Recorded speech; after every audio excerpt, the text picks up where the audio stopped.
Hello everyone, एक बार फिर स्वागत है आप सभी का अपने यूट्यूब चैनल पर। तो फ्रेंड्स, जैसा कि आप थंबनेल पे देख ही चुके हो, आज की इस वीडियो में हम डिस्कस करेंगे जीके के कुछ इंपॉर्टेंट क्वेश्चंस, कुछ इंपॉर्टेंट टॉपिक जो मेनली आपको आगामी HP police constable written exam, HP patwari written exam में ये क्वेश्चन जो होंगे वो आपको काफ़ी हेल्पफुल साबित होंगे। तो फ्रेंड्स, आपने करना क्या है, इन क्वेश्चंस के शॉर्ट फॉर्म में नोट्स ज़रूर बना लेने हैं, क्योंकि रिवीजन के टाइम ये क्वेश्चंस आपको काफ़ी हेल्पफुल साबित होंगे। तो फ्रेंड्स, हम मेरे व्हाट्सएप चैनल को भी फॉलो कर सकते हो। व्हाट्सएप चैनल का जो लिंक है वो मैंने डिस्क्रिप्शन बॉक्स में दे दिया है। तो फ्रेंड्स, वीडियो को शुरू करने से पहले अगर आप चैनल पे पहली बार विजिट कर रहे हो तो चैनल को सब्सक्राइब भी जरूर कर दे और बेल आइकन प्रेस करना ना भूले और नोटिफिकेशन ऑन कर दे, ताकि मेरे आने वाली हर वीडियो की नोटिफिकेशन आपको मिलती रहे।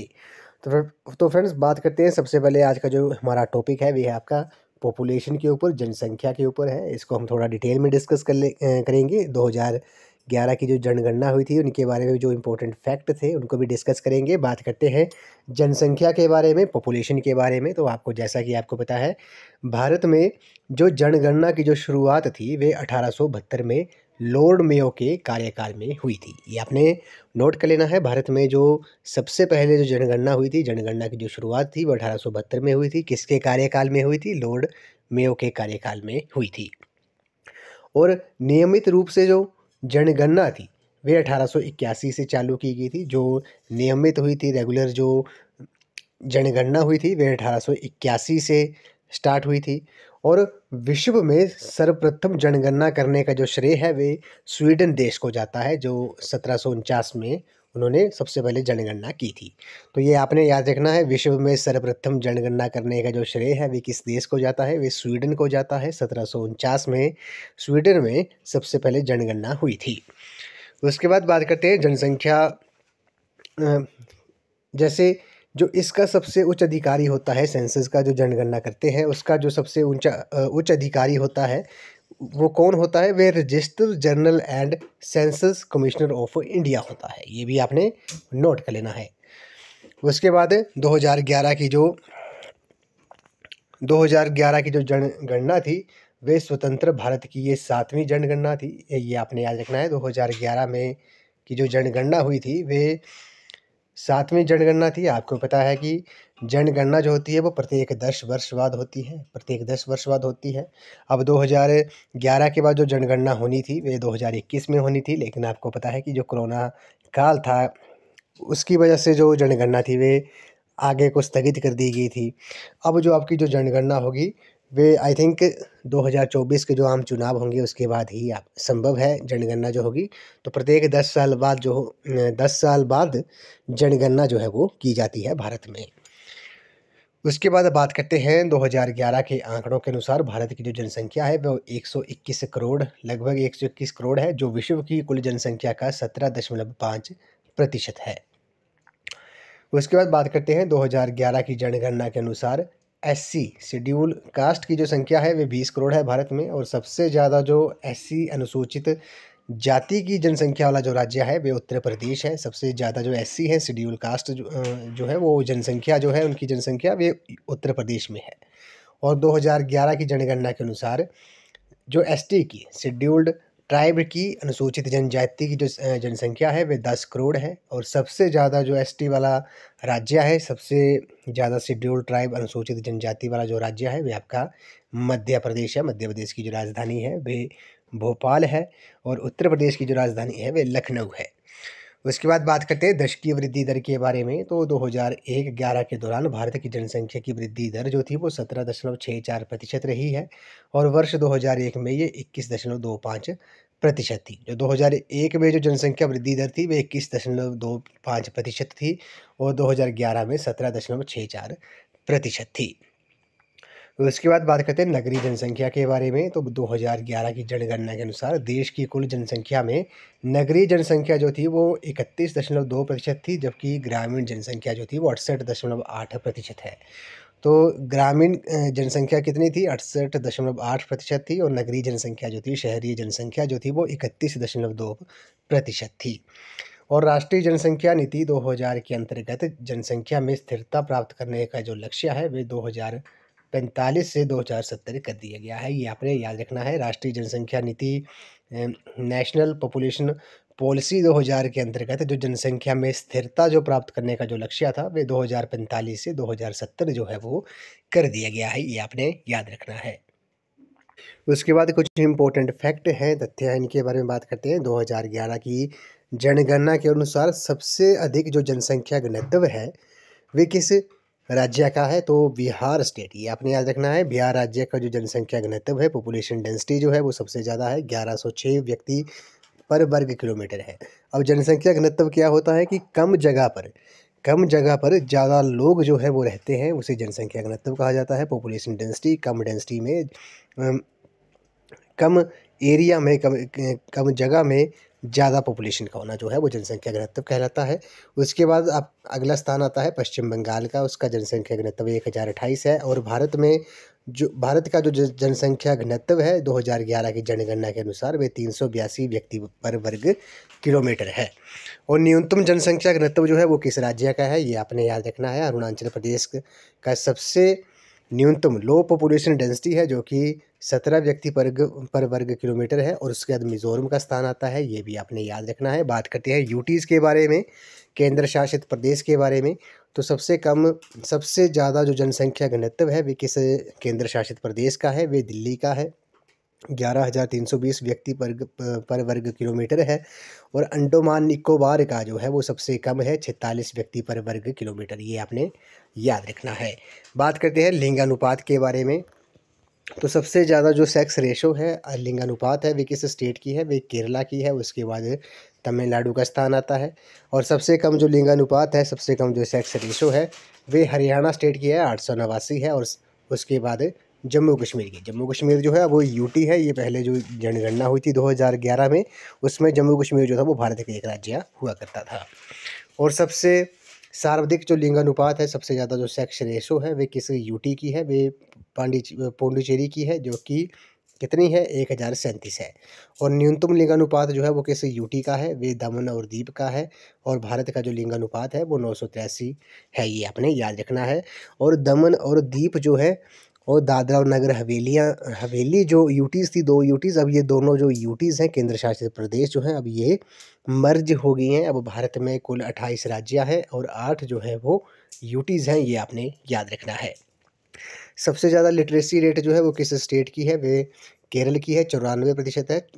केरल के बाद किस राज्य का स्थान आता है? तो मिज़ोरम का आता है, ये आपने याद रखना है। और सबसे कम जो साक्षरता दर है, वे किस न्यूनतम साक्षरता दर जो है वो बिहार स्टेट की है, 61.8% है। उसके बाद अरुणाचल प्रदेश की है, 65.4%।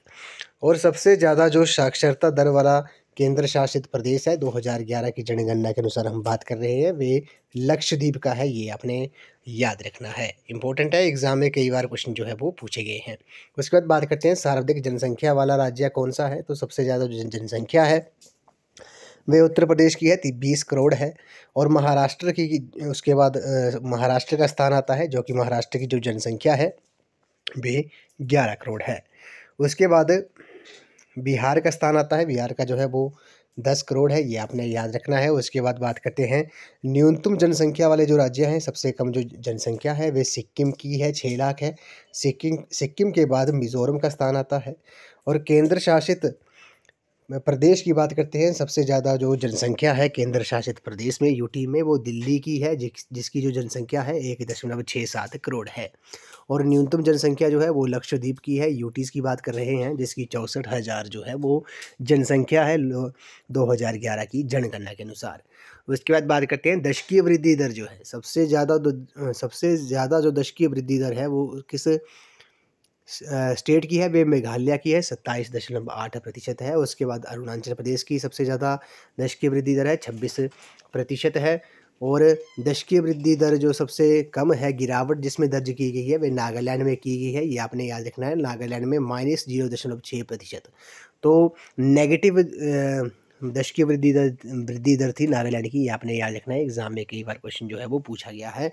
केरल की जो दशकीय वृद्धि दर जो थी वो गिरावट आई थी, उसमें कितनी आई थी? 4.9% आई थी। तो आपने याद रखना है, दशकीय वृद्धि दर जो सबसे कम जो थी वो नागालैंड की थी, -0.6% थी। ये क्वेश्चन जो है वो कई बार एग्जाम में पूछा गया है। उसके बाद कुछ इंपॉर्टेंट पॉइंट्स हैं, इनको बात करते हैं।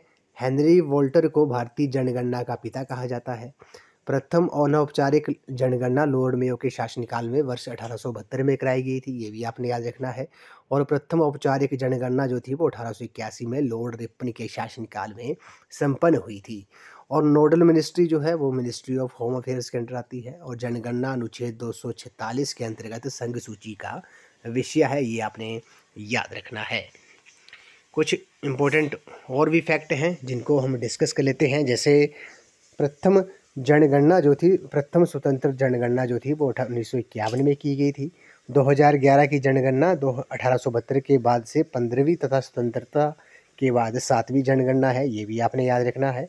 स्वतंत्र भारत के प्रथम रजिस्ट्रार जनरल और census commissioner R.A. Gopal Swami थे। वर्ष 2011 की जनगणना का जो स्लोगन था वह आवर स्लोगन आवर फ्यूचर था। CM चंद्रमौली जो थे वो 2011 जनगणना के आयुक्त थे। भारत की जनसंख्या जो थी वो 2011 की जनगणना के अनुसार 121.05 करोड़ थी। और विश्व में भारत की जनसंख्या प्रतिशत जो है वो 17.5% है। और भील जो है वे भारत की सबसे लोकप्रिय जनजाति है, शेड्यूल्ड ट्राइब है। और सबसे अधिक बोली जाने वाली भाषा जो है वो हिंदी है तथा दूसरी सबसे अधिक बोले जाने वाली जो भाषा है वह बंगाली है 2011 की जनगणना के अनुसार। लिंगानुपात बच्चों में जो है वो 919 है। और अधिकतम जो है वो अरुणाचल प्रदेश का है 972 और न्यूनतम जो है वो हरियाणा का है 834। प्रथम आर्थिक जनगणना जो थी वो 1977 में हुई थी। वर्ष 2011 का सर्वाधिक जनसंख्या वाला जो जिला था वे ठाणे था, जो कि जिसकी जो जनसंख्या थी वो 1.1 करोड़ थी। सबसे अधिक जनसंख्या वाला जो डिस्ट्रिक्ट की बात हम कर रहे हैं। और सर्वाधिक ग्रोथ रेट जो थी वो मेघालय स्टेट की थी, 27.9% थी, ये भी आपने याद रखना है। अब हम बात करते हैं भारत के राज्यों के बारे में, उनकी राजधानी के बारे में और यूटीज़ के बारे में बात करते हैं। सबसे पहले बात करते हैं अरुणाचल प्रदेश की। अरुणाचल प्रदेश की जो राजधानी है वे ईटानगर है और इसका जो गठन जो था अरुणाचल प्रदेश का वे 20 फरवरी 1987 को हुआ था। त्रिपुरा की बात करते हैं, इसकी राजधानी अगरतला है और 21 जनवरी 1972 को इस राज्य का गठन हुआ था। नागालैंड राज्य की जो राजधानी है वे कोहिमा है, 1 दिसंबर 1963 को नागालैंड राज्य का गठन हुआ था। उसके बाद मणिपुर की राजधानी जो है वो इम्फाल है और 21 जनवरी 1972 को इसकी स्थापना हुई थी। मिज़ोरम की राजधानी जो है वो आइजोल है, 20 फरवरी 1987 को मिज़ोरम राज्य का गठन हुआ था। असम की जो राजधानी है वे दिसपुर है, 26 जनवरी 1950 को इसका गठन हुआ था। मेघालय की जो राजधानी है वे शिलोंग है, 21 जनवरी 1972 को इसकी स्थापना हुई थी। सिक्किम राज्य की बात करते हैं, इसकी जो राजधानी है वे गंगटोक है और 1975 में इसकी स्थापना हुई थी। हिमाचल प्रदेश की बात करते हैं, इसकी जो स्थापना थी वो 25 जनवरी 1971 को हुई थी। उत्तराखंड स्टेट की राजधानी देहरादून है, 9 नवंबर 2000 को इसका गठन हुआ था। पंजाब की राजधानी चंडीगढ़ है, इसका जो गठन था वे 1 नवंबर 1966 को हुआ था। हरियाणा का जो गठन था वो 1 नवंबर 1966 को हुआ था इसका गठन और इसकी जो राजधानी है वो भी चंडीगढ़ ही है। उत्तर प्रदेश की बात करते हैं, उत्तर प्रदेश की जो राजधानी है वे लखनऊ है, 26 जनवरी 1950 को इसका गठन हुआ था। बिहार की राजधानी पटना है, पटना और इसका जो गठन था वे 22 मार्च 1912 को हुआ था बिहार का। झारखंड की राजधानी रांची है और 15 नवंबर 2000 को इसका गठन हुआ था। पश्चिम बंगाल की राजधानी कोलकाता है, 1 नवंबर 1956 को इसका गठन हुआ था। उड़ीसा की जो राजधानी है भुवनेश्वर है, 26 जनवरी 1950 को इसका गठन हुआ था।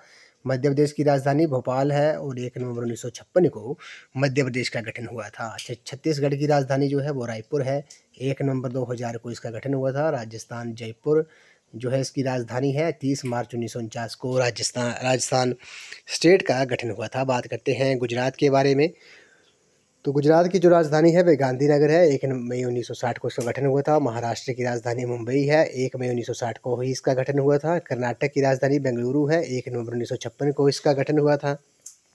गोवा की जो राजधानी है वे पणजी है, 30 मई 1987 को इसका गठन हुआ था। और केरल की जो राजधानी है वे तिरुवनंतपुरम है, 1 नवंबर 1956 को केरल का गठन हुआ था। तमिलनाडु की बात करते हैं, चेन्नई इसकी राजधानी है, 1 नवंबर 1956 को इसका गठन हुआ था। आंध्र प्रदेश की बात करते हैं, आंध्र प्रदेश की जो राजधानी है वे अमरावती है, 1 अक्टूबर 1953 को इसका गठन हुआ था। तेलंगाना की बात करते हैं, हैदराबाद इसकी राजधानी है और 2 जून 2014 को तेलंगाना स्टेट का गठन हुआ था। उसके बाद बात करते हैं जम्मू कश्मीर के बारे में। आपको पता है जम्मू कश्मीर से धारा 370 जो थी वो हटा दी गई थी तो 5 अगस्त 2019 को, और उसके बाद जम्मू कश्मीर को 2 अलग यूटीज़ में केंद्र शासित में विभाजित कर दिया गया था, एक जम्मू कश्मीर और एक लद्दाख में। तो जम्मू कश्मीर की बात करते हैं, ये यूटी है। श्रीनगर जो है इसकी कैपिटल है, समर कैपिटल, और विंटर जो है वो जम्मू है, ये आपने याद रखना है। और 31 अक्टूबर 2019 को जम्मू कश्मीर केंद्र शासित प्रदेश का गठन किया गया था। लद्दाख की बात करते हैं, ये भी जम्मू कश्मीर राज्य से ही विभाजित करके इसको अलग यूटी बनाया गया था और इसकी जो राजधानी है वे लेह है। और 31 अक्टूबर 2019 को इसका गठन किया गया था। 5 अगस्त 2019 को जम्मू कश्मीर से धारा 370 जो थी वो हटा दी गई थी। बात करते हैं दिल्ली के बारे में। नई दिल्ली जो है इसका जो यूटीज़ का गठन जो था वो 12 फरवरी 1931 को हुआ था। पौंडीचेरी की बात करते हैं, 1 नवंबर 1954 को इसका गठन हुआ था यूटी का। पौंडीचेरी इसकी राजधानी है। अंडमान निकोबार द्वीप समूह के बारे में बात करते हैं, राजधानी इसकी पोर्ट ब्लेयर है। 1 नवंबर 1956 को इस यूटी का गठन किया गया था।